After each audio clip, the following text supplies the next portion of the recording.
Chai with Chitra.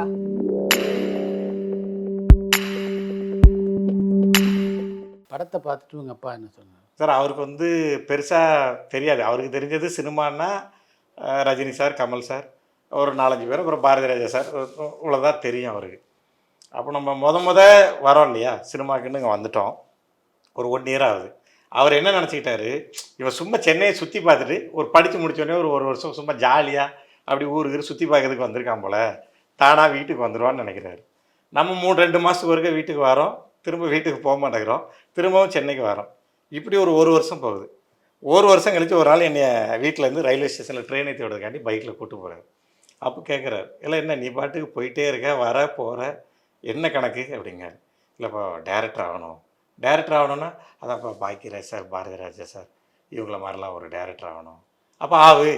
இல்லை sir,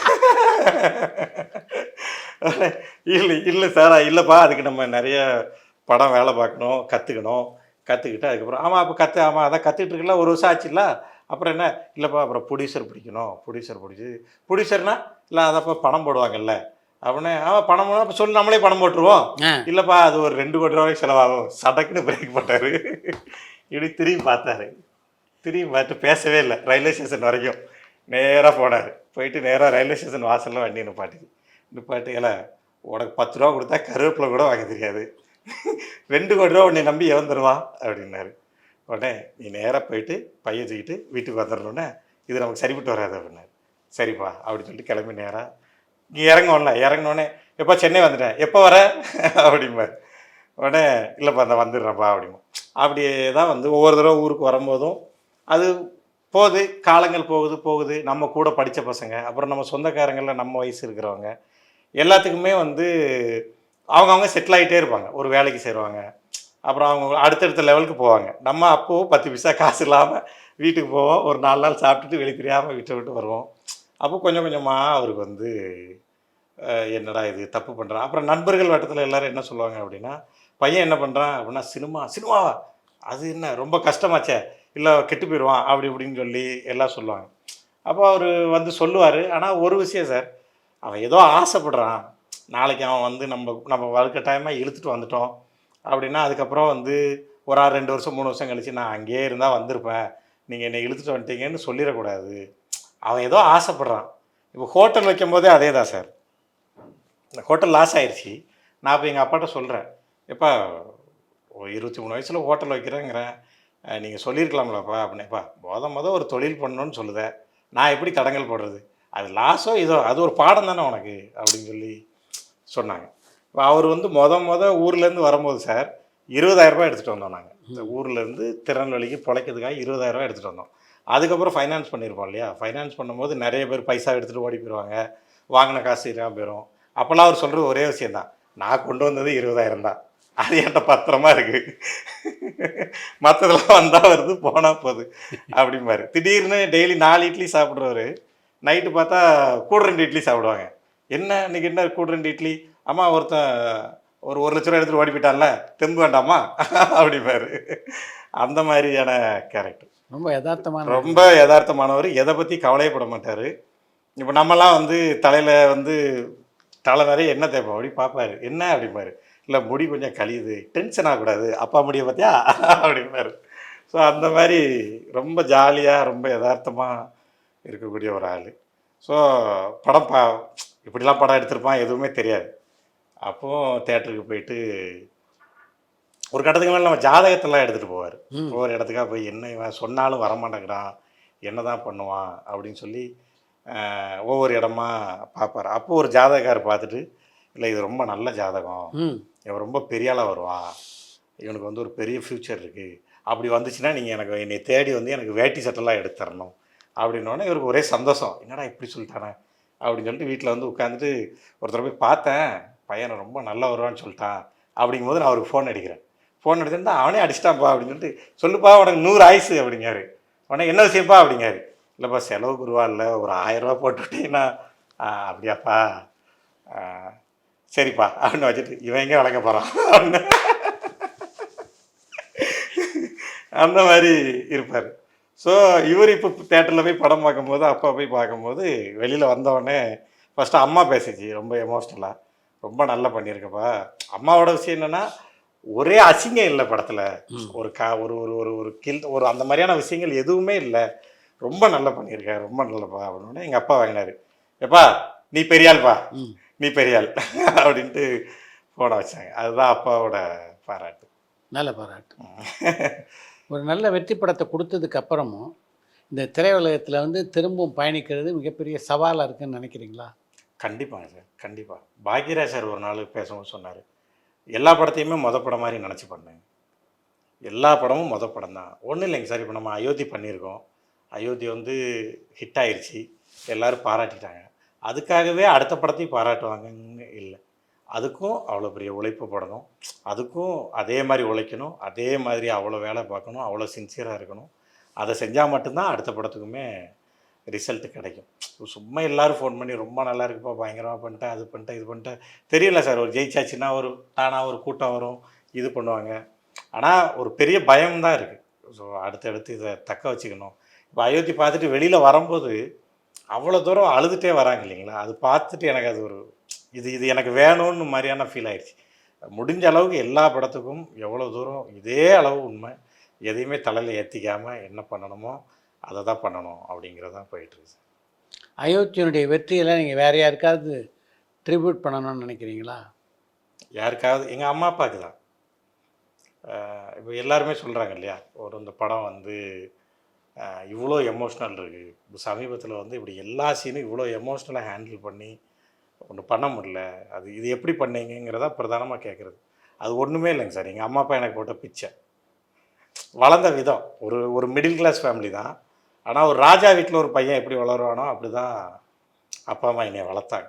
so எந்த கஷ்டமும் படாமல் நான் சென்னைக்கு வந்தேன்ல சார். சென்னைக்கு வந்துட்டு இப்போ யூஸ்வலாக வீட்டில் நான் வந்து ஒரு 6 இட்லி சாப்பிடுன்னு வச்சுங்களேன், 4 இட்லிக்கு அப்புறம் 2 இட்லி சாப்பிட்றதுக்கு என்னைய கெஞ்சணும்.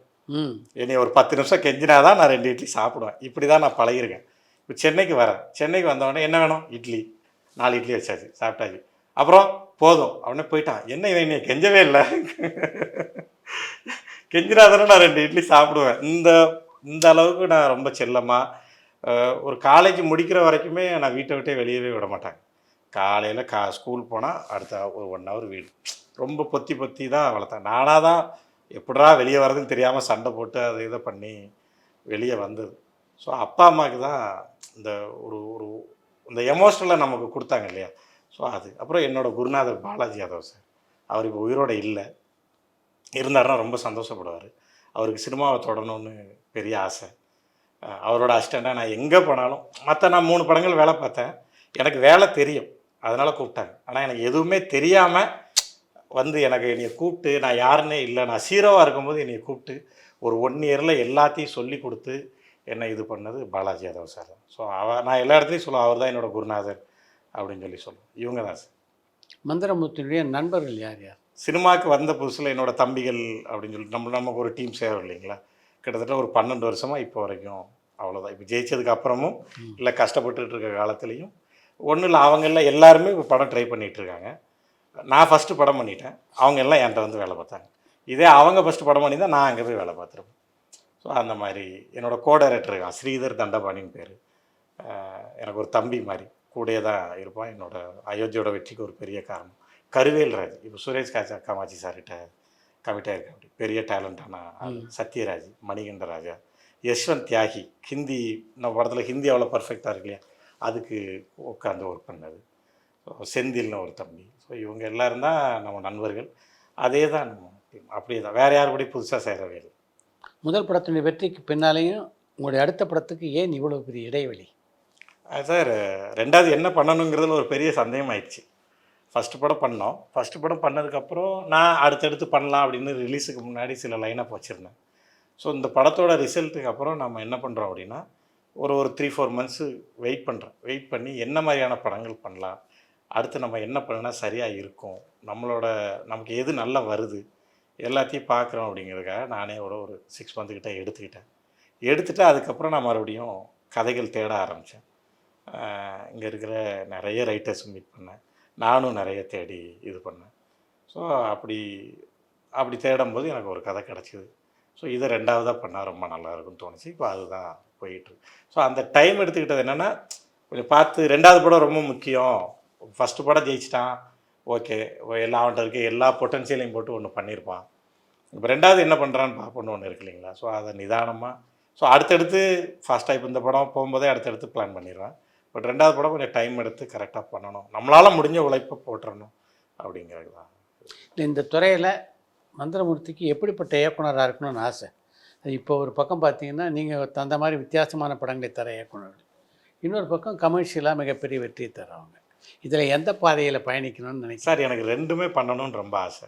இன்னொன்று கமர்ஷியலான படங்கள், நான் அதுக்கான கதைகள் வச்சுருக்கேன், அதுவுமே நமக்கு வரும். நான் வளர்ந்தது திருநெல்வேலிங்கிறதுனால அங்கே நான் நிறைய ஆக்ஷன் சீக்வன்ஸு, வளர்ந்த சூழ்நிலை, அது எல்லாமே அங்கே இருக்கிற பெரிய பெரிய ஆட்கள், அவங்களோட பழக்கங்கள், அது எல்லாம் நேரடி பழகிறது, அந்த மாதிரியான விஷயங்களும் இருக்குது. ஸோ நமக்கு அந்த மாதிரியான கதைகளும் ரொம்ப ஈஸியாக வரும், இந்த மாதிரியான கதைகளும் வரும். பட் எது பண்ணாலும் அது உள்ள ஒரு நல்ல ஒரு எமோஷ்னல், ஒரு ஆடியன்ஸுக்கு கனெக்ட் ஆகிறதுக்கான ஒரு விஷயங்கள், இதெல்லாம் வச்சு பண்ணணும். அடுத்தடுத்து கமர்ஷியல் படங்களும் பண்ணணும். அயோத்தியில் ரகுநந்தனுடைய பங்களிப்பை பற்றி சொல்லுங்கள்.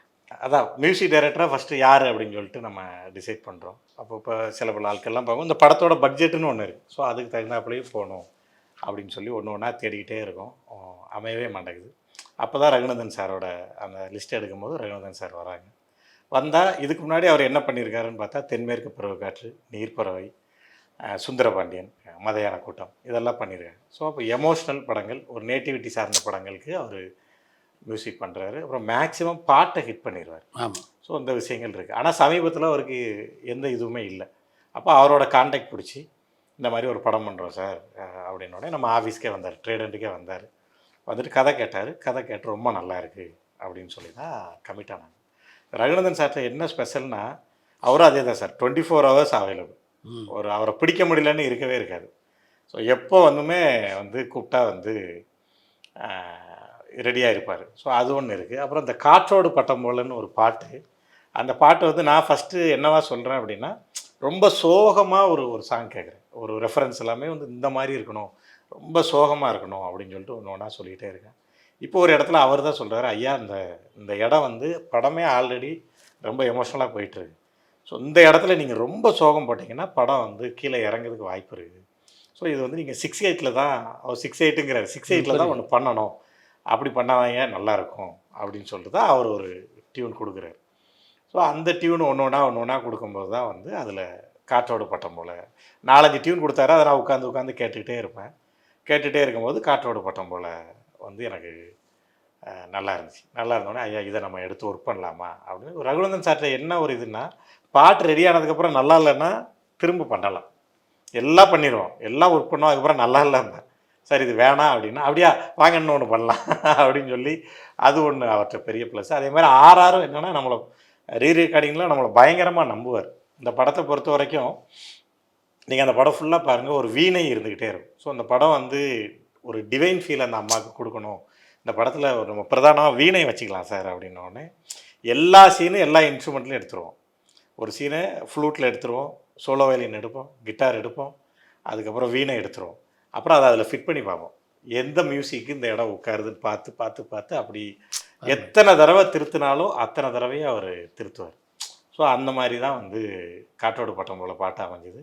காற்றோடு பட்டம் போல் எனக்கு என்னங்கண்ணா சார், பெரிய ஆள் சின்ன ஆளுன்னு இல்லை, அவங்கக்கிட்ட பொட்டன்ஷியல் இருக்குது, நம்ம அடிக்க அவங்க தாங்குறாங்க அப்படின்னா நமக்கு அது போதும்.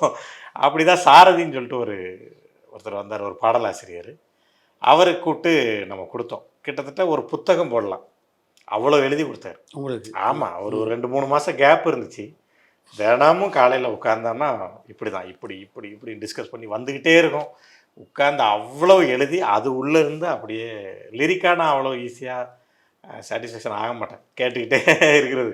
இன்னும் ஏதாவது வந்துடாதான்னு பிடிச்சி அந்த மாதிரி பண்ணதில் தான் வந்துச்சு. ஸோ ரகுநந்தன் சார் ஒரு கம்ஃபர்டபுளாகவும் ஒரு சின்சியராகவும், அவருக்கு தெரிஞ்சிருச்சு இந்த படம் தான் நமக்கு ரொம்ப நாளுக்கு அப்புறம் இது வந்திருக்கு, இது அடையாளத்தை தரக்கூடிய படம், விட்டுறக்கூடாது அப்படின்னு சொல்லி அவர் ரொம்ப பயங்கரமாக சப்போர்ட் பண்ணார். அந்த பாடலாசிரியர் சாரதி அவர்களுக்கும், ஏன்னா சின்ன ஆள் தான் அவர், ஸோ அவருக்கும் ஒரு பெரிய நன்றியை சொல்லிக்கிறேன். உங்களுடைய அடுத்த படத்தை கோபுரம் அன்பு செய்யுடைய நிறுவனம் தான் தயாரிக்குது. எப்படி அந்த வாய்ப்பு அமைஞ்சது? ப்ரொடக்ஷன்லேருந்து கூப்பிட்டாங்க. அப்படியா? ஆமாம் அவங்க அழைப்பு தான். ஆமாம், அவங்க கூப்பிட்டாங்க. அங்கே அனில் அப்படின்னு சொல்லிட்டு ஒரு ஆமா. இபி ஒருத்தர் இருக்கிறாரு. ஸோ அவர் தான் கூப்பிட்டாரு. போன உடனே இந்த மாதிரி ஒன்றும் பிரச்சனை இல்லைங்க சார், நம்ம பண்ணலாம் அப்படின்னு சொல்லி சொன்னேன். அப்புறம் சாரை உட்கார வச்சாங்க. சார்கிட்ட மீட் பண்ணேன், அன்பு சாரை. கதை கேட்டாரா? ஆமாம் சொன்னார். எப்போ கதை சொல்கிறீங்க அப்படின்னா, நான் எப்போனாலும் சொல்கிறேன் சார் அப்படின்னா. உடனே ஓகே அப்போ நாளைக்கு சொல்கிறீங்களா அப்படின்னா, ஓகேங்க சார், அப்போ நாளைக்கு காலைல ஒரு 11 மணிக்கு வந்துடுங்க அப்படின்னாரு. ஸோ 11 மணிக்கு போனோம். போயிட்டு ஒரு 20 மினிட்ஸ் ஒரு ஒரு கதை சொன்னேன் அவர். இதுதான் சார் அப்படின்னு சொல்லி சொன்னேன். சொன்ன உடனே ரொம்ப நல்லா இருக்கே அப்படின்ட்டு, ஓகே நான் உங்களுக்கு சொல்கிறேன் அப்படின்னாரு. அப்புறம் ஈவினிங் அவரே ஃபோன் பண்ணி நம்ம பண்ணலாம் அப்படின்னு சொல்லிட்டு, இந்த 20 நிமிஷம் தான் கதை சொன்னேன். அப்போ இந்த மாதிரி ஒரு படத்தை எடுத்தவன் இந்த கதையை எப்படி எடுப்பாங்கிறது அவருக்கு ஒரு அருமை. ஜட்ஜ்மெண்ட் வந்துச்சு. சூப்பர். ஸோ இதை எடுத்திருக்கான், அப்போ இதை அவன் பண்ணிடுவான் அப்படின்னு சொல்லி இப்போ மறுநாளே அக்ரிமெண்ட் சைன் பண்ணி போயிட்டுருக்கு. எப்போ படப்பிடிப்பு? இந்த கதை ஸ்கிரிப்ட் ஒர்க்கு போயிட்டுருக்கு. இன்னும் 2-3 மாதத்தில் ஷூட்டிங் போயிடுவேன்னு நினைக்கிறேன். பட் ஸ்கிரிப்ட் நம்ம பக்காவாக ரெடியானதுக்கு சார் அதை தெளிவாக சொல்கிறாங்க. என்ன சொல்கிறாங்கன்னா, எத்தனை நாள்னாலும் எடுத்துக்கங்க, ஸ்கிரிப்ட் ஒர்க்குக்காக எவ்வளோ நாள்னாலும் எடுத்துக்கங்க. ஏன்னா ஸ்கிரிப்ட் தான் பேஸு. எனக்கு அயோத்தி மாதிரியே ஒரு ஹிட் வேணும், ஒரு நல்ல படம் வேணும். ஸோ அது எவ்வளோ நாள் டைம் எடுத்துங்க, உங்களை தொந்தரவே பண்ண மாட்டேன். ஒன்ஸ் முடிச்சதுக்கப்புறம் என்கிட்ட சொல்லுங்கள், அதுக்கப்புறம் நம்ம ஷூட் போகலாம். பட் நான் உங்களை இப்போ தொந்தரவே பண்ண மாட்டேன் அப்படின்னு சொல்லிட்டு அவர் ஆஃபீஸ் போட்டு கொடுத்துட்டாங்க. யாருமே வர்றதே இல்லை. நான் என்ன கேட்குறேனோ அது வரும், மற்றபடி அவங்க வர்றதே இல்லை. நான் நம்ம டீமை வச்சு தான் ஒர்க் பண்ணிகிட்ருக்கேன். சிறப்பாக ஒன்று பண்ணிடலான்னு. அருமை. இந்த சினிமாவில் மிகப்பெரிய வெற்றி நீங்கள் தொடரணும் நம்ம ரசிகர் சார்பாக வாழ்த்துக்கிறேன். சார் முதல்ல சாய்வு சித்ரா அவங்களோட நேயர்களுக்கும் உங்களுக்கும் ஒரு பெரிய நன்றி சொல்லிக்கிறேன். கிட்டத்தட்ட இதில் ஒரு 500 இன்டர்வியூ வந்திருக்குன்னு நினைக்கிறேன். அதில் நான் ஒரு 485 இன்டர்வியூவாவது பார்த்துருப்பேன் நான். ஸோ நம்ம ட்ரை பண்ணிகிட்டு இருக்கும்போது, படம் பண்ணிட்டு அந்த ஷூட்டிங் இல்லாத நாட்களில் இப்போ நம்ம காலையில் என்ன பண்ணுவோம் அப்படின்னா, சமைக்கிறதுக்காக குக் பண்ணுறதுக்கு உட்காருவோம், இல்லை துணி துவைக்க உட்காரோம். அதோட எல்லா டைம்லேயும் பார்த்தீங்கன்னா டூரிங் டாக்கீஸோட அந்த இன்டர்வியூ போடுறது. நான் ஒரு பக்கம் சமைச்சிக்கிட்டு இருப்பேன், அது ஒரு பக்கம் இன்டர்வியூ ஓடிக்கிட்டே இருக்கும். இப்படியே கேட்டு கேட்டு கேட்டு ஃபஸ்ட்டு வந்து ராமேஸ்வரம் போகிறோம் இல்லைங்களா, கதை எழுதுகிற போது. ஆஃப்டர் ஸ்கிரிப்ட் முடிச்சிடல, கதை எழுதிட்டு இருக்கும்போதே ராமேஸ்வரம் போகிறோம். ராமேஸ்வரம் போயிட்டு ராமேஸ்வரத்தில் தங்கிட்டு அங்கே இருக்க எல்லாத்தையும் பார்த்துட்டு நைட்டு ராமநாதபுரம் வரோம். அப்போ தான் நான் தற்செயலாக வந்து உங்களோட இன்டர்வியூ ஒன்று பார்க்குறேன், ஆர்கே செல்வமணி சாரோட இன்டர்வியூ பார்த்துட்டு. அது கிட்டத்தட்ட ஒரு 3வது இன்டர்வியூ பார்க்குறேன். 4 ஃபஸ்ட்டு செகண்டு தேர்டுன்னு அன்றைக்கி நைட்டுக்குள்ளே இருக்கிற ஒரு 10-11 எபிசோட் நினைக்கிறாரு. எல்லாத்தையும் பார்த்தோன்னே எனக்கு பயங்கரமாக இதாகிடுச்சு. அதுக்கப்புறம் வந்து ஃபுல்லாக இருக்கிற எல்லா இன்டர்வியூ தேடி தேடி பார்க்குறது. இப்போ இன்றைக்கி நீங்கள் வெளியில் இருக்க இன்டர்வியூ வரைக்கும் நான் பார்த்துருப்பேன். இது எனக்கு எந்த விதத்தில் உதவுதுங்கன்னாங்க சார், ஒருத்தங்க எங்கே ஜெயித்தாங்க, சும்மா சாதாரணமாக ஜெயிக்கலை. சங்கர் சார் பற்றி வசதபாலன் சார் பேசும்போதோ இல்லை வந்து வெங்கடேஷ் சார் பேசும்போதோ உங்களுக்கு தெரியும், ஒருத்தங்க சாதாரணமாக ஜெயிக்கலை. அப்போ அதுக்கு ஒரு பெரிய உழைப்பு போட்டிருக்காங்க. அப்புறம் ஜெயிச்சதுக்கப்புறம் அவங்க வந்து அந்த இடத்த தக்க வைக்கிறதுக்கு என்ன பண்ணியிருக்காங்க, இல்லை ஒரு படம் ஜெயிச்சுட்டு தோத்துட்டாங்க அப்படின்னா எங்கே மிஸ் பண்ணியிருக்காங்க, இது எல்லாமே வந்து ஒவ்வொருத்தவங்களோட இன்டர்வியூ பார்க்கும்போது தெரியுது. அது எனக்கு என்னோட ட்ராவலுக்கு ரொம்ப யூஸ்ஃபுல்லாக இருக்குது. அதுக்கு நான் ஒரு பெரிய நன்றியை சொல்லிக்கிறேன். Thank you sir. Thank you so much. பரபரப்பான சினிமா செய்திகள், நட்சத்திரங்களின் பேட்டிகள், சினிமா வரலாறு ஆகியவற்றை பார்க்கவும் படிக்கவும் உங்களுக்கான இணையதளம் tourantalkies.co.